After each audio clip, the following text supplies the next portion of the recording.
Lockdown से पहले मैं मलावी गया था। मलावी का एक शहर है जोम्बा, छोटा शहर है।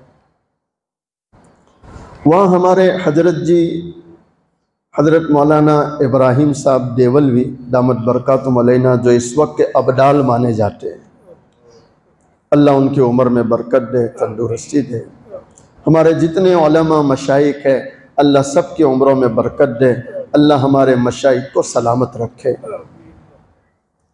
हज़रत जी मौलाना इब्राहिम साहब के भतीजे मौलाना अय्यूब साहब वहाँ जोम्बा में थे। वो वहाँ मदरसा चलाते थे। इत्तेफाक से रात को प्रोग्राम के बाद उनके घर पर दावत थी। अभी पिछले साल कोरोना में मौलाना का इंतकाल हो गया, शहीद हो गए। दुआ करे अल्लाह उनकी मगफिरत फरमाए, दर्जात बुलंद फरमाए। हम लोग दावत खाने जब बैठे तो मैंने कहा, मौलाना आप साल से अफ्रीका में इन अफ्रीकन लोगों में काम कर रहे हैं, कोई अनोखी बात सुनाओ। तो कहने लगे, जो बात मैंने फ़ख्र गुजरात हज़रत मौलाना मुफ्ती अहमद साहब खानपुरी दामत बरकातुहु अलैना को सुनाई थी, मैं वही आपको सुनाता हूँ। मैंने ज़रूर सुनाए, हमारी सआदत है। इतना अजीब वाक़या कि जब वाक़े में पता चलता है कि हिदायत अल्लाह ही देता है। हिदायत बोलो,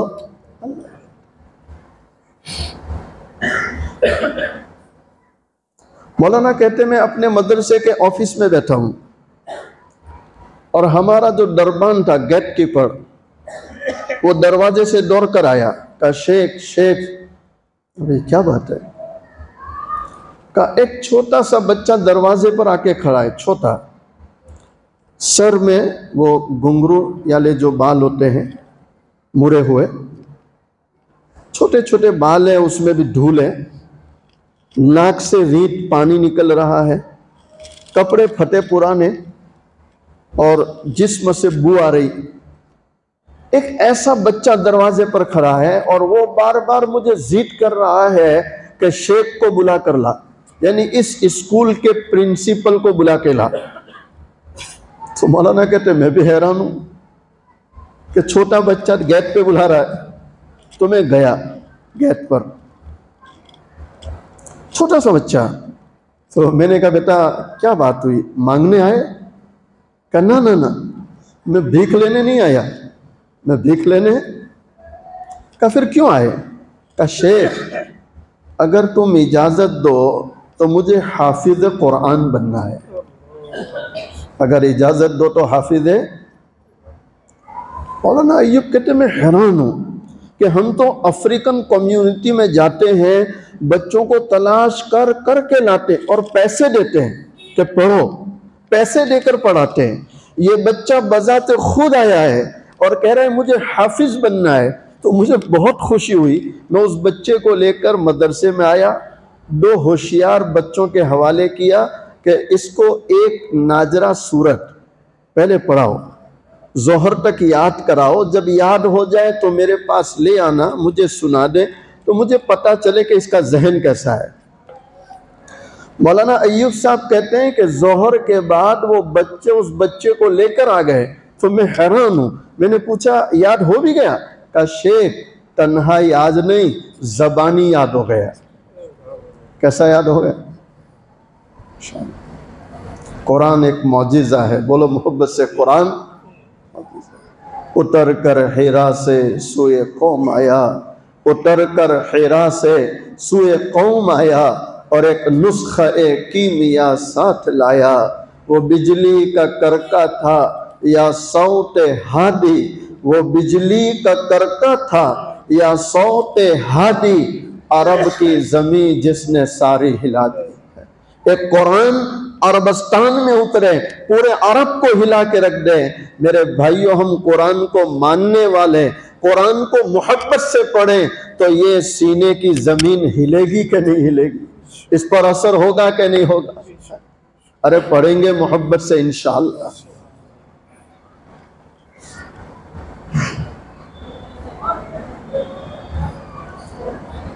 मौलाना अय्यूब साहब कहते हैं मैंने उसको ज़बानी वो कुरान सुना तो मैं हैरान था। तो मैंने बच्चों से कहा कि पहले इसको गुसल खाने में ले जाओ, साबुन घिसकर अच्छे से गुसल लो, चूँकि मैला कुचैला बू आ रही थी, इसको पहले गुसल लो। गुसल देकर पाक साफ किया। फिर हम जो मदरसे में यूनिफॉर्म रखते हैं तो 2-4 जोड़ी उसको दिए, उसको एक उस्ताद के हवाले कर दिया। मौलाना कहते हैं हम हैरान हैं, वो बच्चा 1 साल में हाफिज कुरान हो गया। 1 साल में। ये दानिश को पता है, मालेगांव में जूनी मस्जिद के पास एक मदरसा है, एक मुअल्लिमा है, और वो अब तो माशाल्लाह वो घर पर ही कोर्स करके डॉक्टरनी भी बन गई। अल्लाह ने जहन ऐसा दिया है। आप हैरान होंगे, मैं उनके ख़त्म कुरान के जलसे में गया, आप हैरान होंगे, औरत ज़ात है, 1 महीने में पूरा कुरान हिफ्ज़ कर लिया। एक नहीं, बोलो मोहब्बत से, एक नहीं, ये अल्लाह का फजल है कि नहीं। अच्छा, फिर जो एलाउंसरी कर रहे थे उन्होंने कहा कि 1 महीना एहतियातन में कह रहा हूँ, वरना जहाँ तक मेरा ख्याल है 25 से 26 दिन में इन्होंने पूरा कुरान मुकम्मल कर लिया है। तो कैसी मेहनत की होगी, कैसी मेहनत की होगी। अल्लाह हाफिज होने वाले बच्चों को कबूल फरमाए। जो असातिज़ा आपके यहाँ भी मेहनत कर रहे हैं, अल्लाह कबूल फरमाए। और जो माँ बाप अपने बच्चों को पढ़ाते हैं, अल्लाह उन माँ बाप को भी कबूल फरमाए। मौलाना कहते 1 साल में हाफिज हो गया। आज उसका जलसा था, कुछ बच्चे और भी हाफिज हुए थे, सब सफ़ों में बैठे हैं। सारे बच्चे अपना आखिरी सबक सुना रहे थे।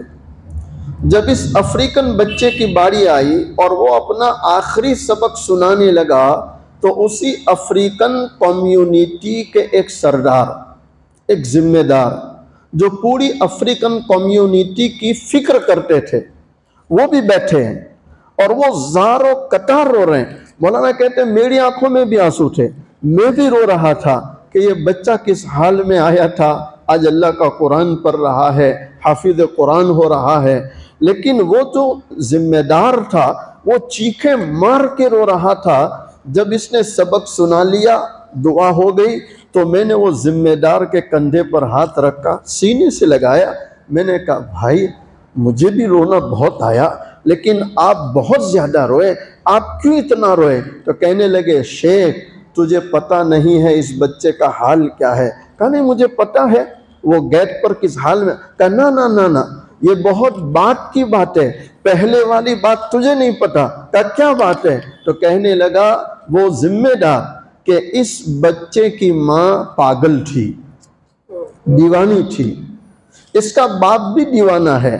जिस दिन ये बच्चा पैदा हुआ उसकी माँ ने इस बच्चे को पैदा होते ही लेकर कचरा पेटी में डाल दिया।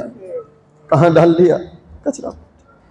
तो एक अफ्रीकन दौड़ कर मुझे लेने आया कि चलो कोई बच्चा कचरा पेटी में रो रहा है और अभी ताज़ा पैदा हुआ है। तो मैं गया, उस बच्चे को मैंने लिया और जहां हम लोग बच्चों को रखते हैं ऐसे उन बच्चों के साथ मैंने इसको रखा, इसकी परवरिश की, दूध पिलाया, कुछ बड़ा किया। तुम्हारे पास ये बहुत बाद में आया, पहला वाकया ये मेरे पास है, मैं इसको कचरा पेटी से लेकर आया हूँ। शेख मेरा रोना आज इस पर है कि अल्लाह मेहरबान होता है तो कितना मेहरबान होता है कि जिस बच्चे को माँ ने कचरा पेटी में फेंक दिया है, आज अल्लाह ने उस बच्चे को अपने कुरान का हाफिज बना दिया। अल्लाह ने हाफिज बना दिया। मालूम हुआ कि हिदायत कौन देता है? अल्लाह।